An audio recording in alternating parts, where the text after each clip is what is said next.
توقف عن إخبار الناس بكل شيء. أفضل نصيحة تلقيتها في حياتي هي أنني لا ينبغي أن أعبر عن مشاعري وأفكاري، وبالتأكيد حياتي بأكملها لجميع الناس الذين ألتقي بهم. عندما كنت مراهقا كانت هذه النصيحة تبدو غبية للغاية. كنت أعتقد أنه إذا لم أشارك حياتي وكل ما يحدث معي كيف يمكنني الحفاظ على صداقة على الإطلاق. اتضح أن المراهق قد وضع توقعات خاطئة. هناك العديد من الأسف والخيبات التي تحدث عندما نبدأ في الحديث للجميع عن كل شيء. توقف عن إخبار الناس بكل شيء. لا يستغرق الأمر وقتا طويلا حتى تطور المحادثات إلى نماذج من النميمة ثم الادعاء. هذه طبيعة الإنسان، نميل إلى المبالغة في الأمور التي نسمعها من شخص آخر، نقدمها بطريقة جذابة للغاية حتى لو كانت أمورا بسيطة. توقف عن إخبار الناس بكل شيء. تعبر تعابير الوجه عن الكثير عند نقل المشاعر، والناس يلاحظون تعابيرك أكثر من كلماتك.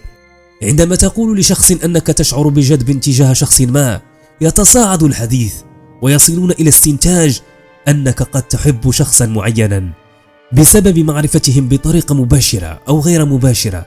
ستتأدى مشاعر شخص ما في هذا الوضع. هذا هو السبب الوحيد الذي جعل العديد من الأفراد يقولون إنه يجب عليك عدم الثقة الزائدة بالجميع. توقف عن إخبار الناس بكل شيء.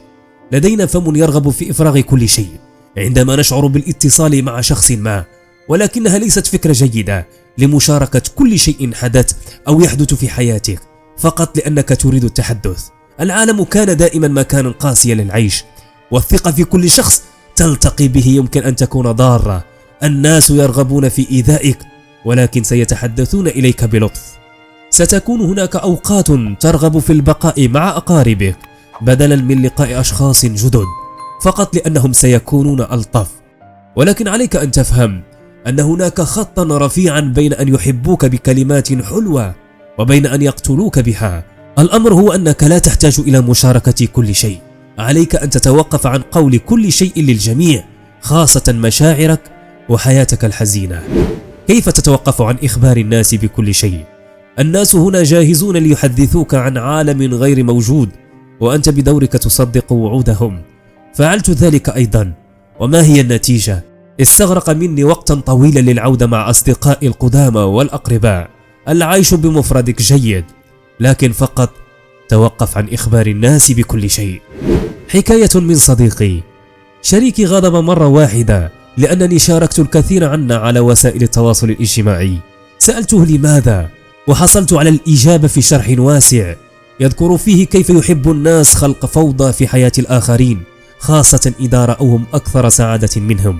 النتيجة صدمات في العلاقة لأنني استمعت كثيرا إليهم وشككت في مشاعري بشكل أكثر توترا، وانعكست في سلوكي. عندما تختار التحدث أمام أشخاص لا يفهمونك على المستوى الجذري يؤثر ذلك عليك وفقط عليك. سيغادرون بعد أن ينصحوك، ولكن عليك أن تتعامل مع وعيك. على مستوى بريء نثق في الناس، ولكن هل العالم بريء؟ بالتأكيد لا. ونحن أيضا ينبغي أن نكون أكثر انتباها من خلال التعبير الزائد عن الحد مع شخص لا يهتم كثيرا. من بين الخرافات التي نؤمن بها أنك يمكن أن تتعرف عن شخص في بضعة أيام فقط، والشخص الآخر بدوره سيعرفك جيدا في تلك الأيام. يتطلب الأمر سنوات من التفاني والصبر للبقاء مع الشخص وفهمه.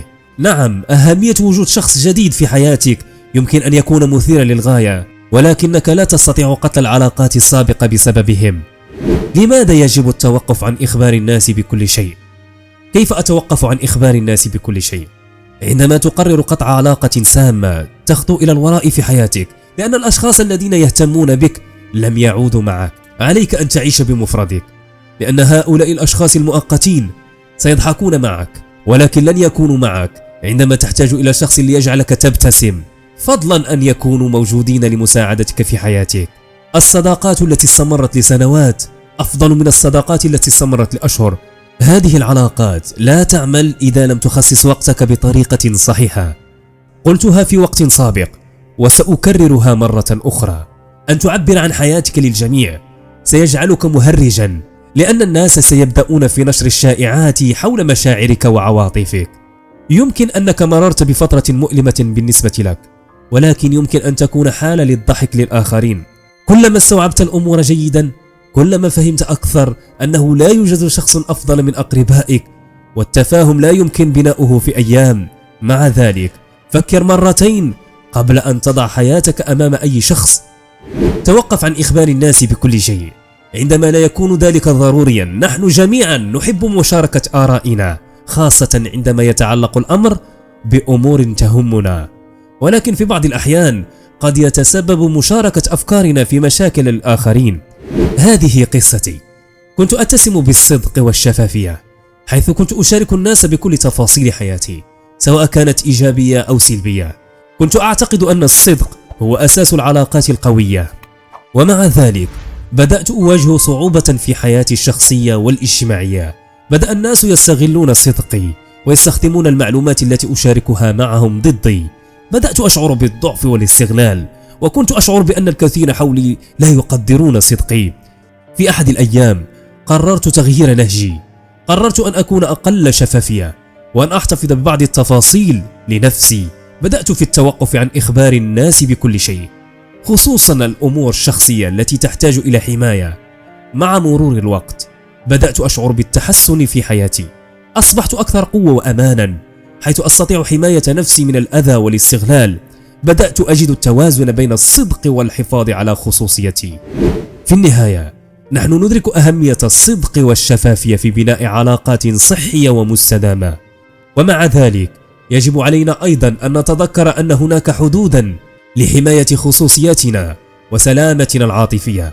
إذا كانت تلك النصيحة تعكس تجاربك وتفكيرك، فلا تتردد في تبنيها وتطبيقها في حياتك. نشجعك على التفكير بعناية في كيفية تبادل المعلومات مع الآخرين، والحفاظ على توازن صحي بين الصدق وحماية خصوصيتك. شكرا لكم على الاستماع والمشاركة، ونأمل أن تكونوا قد استفدتم من هذه النصيحة. لا تنسوا الاشتراك في قناتنا ليصلكم كل جديد وملهم. لا تنسى، فقط توقف عن إخبار الناس بكل شيء. السلام عليكم.